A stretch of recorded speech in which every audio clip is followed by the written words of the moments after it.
Hey friends, welcome back to the channel. Today's video, we're going to do a drain and fill of the transmission fluid on this 2006 F-150. This process will be similar for any vehicle that's a little bit older. We're talking about vehicles that have a transmission fluid dipstick.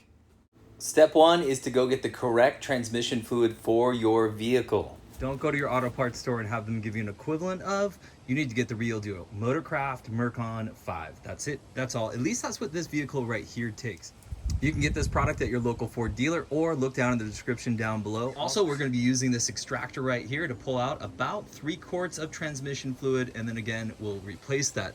So what's the plan here? Why are we doing just 3 quarts? Of course, the transmission and the torque converter hold a lot more transmission fluid than that. So this is an 18, almost 19-year-old vehicle that I picked up about 1.5 years ago. I don't know exactly what transmission fluid services that this has had done on it. When I first got it, I pulled out 3 quarts of transmission fluid, put in 3, and the old fluid was dirty, did not smell bad, it wasn't burnt, but it was definitely dirty. So about every 6 months or so, my plan is to take out 3 quarts of transmission fluid and put in another 3. On an old vehicle like this, you do not want to pull out all the transmission fluid and put in all new fluid. You can cause slipping problems and all kinds of stuff like that. So today, let's pull out 3 quarts, let's put in 3 quarts, and this should be done in about 10 minutes real time on my end. So because this is an older vehicle, we have a transmission fluid dipstick right here. Yep, this is gonna come in handy. Let's take that out. Next, we'll get our evacuator line and put it into the dipstick hole. Push it all the way down in there.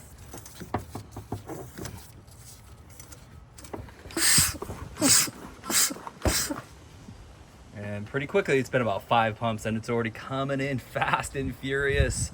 These evacuators, this is the best $100 or so that you will spend. This particular one, I'll put a link to it down in the description down below.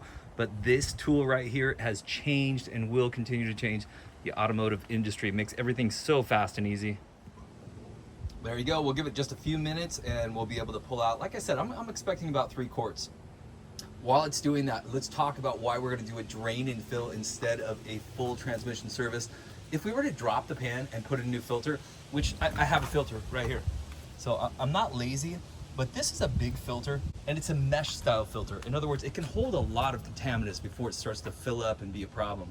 So if the transmission fluid has been changed on a regular basis, which I believe this one has, even though I really don't know that, but just looking at the symptoms and what it has, I am not too worried about the filter clogging up. Of course, at some point, we're going to want to change out that filter. But for now, my priority is let's get clean fluid in here.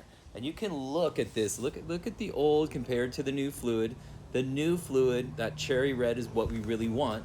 But the old fluid, while it's dirty, it does not look terrible. It doesn't look burnt, doesn't look awful. If it was burnt or looked absolutely terrible, then we definitely want to change out the filter. Okay, the evacuator looks like it pulled out about 3 quarts, and I poured some straight from the evacuator into this cup right here. This is our dirty transmission fluid, and this right here is the clean stuff. That's what it should look like. The good news is ours it doesn't smell burnt. I don't think it's too dark, even though it's dirty. It certainly is. I don't see any major contaminants in there. Okay, the name of the game is gonna be slow and steady as we refill these 3 quarts or so of transmission fluid in here. I have a dual funnel setup going on, and again, slow and steady.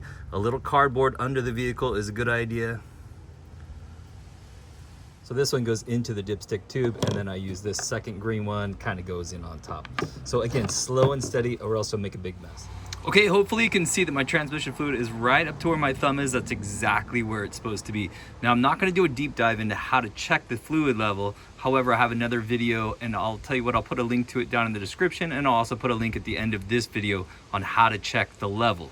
So I'm right where I'm supposed to be. Now, if you wanted to, you could do another drain and fill and do 2 or 3 in a row, get most of that fluid changed out. Because this vehicle is pretty old, I don't want to introduce too much new fluid too fast. When I went to refill it, I put in a little too much fluid, and I'll tell you what, this evacuator made it very easy to pull out. About 1/2 quart is what I put too much in. Makes it super easy. Grab one of these things down in the description down below. Hey friends, if this video helped you out, give it a thumbs up, subscribe to the channel, and we'll see you next time.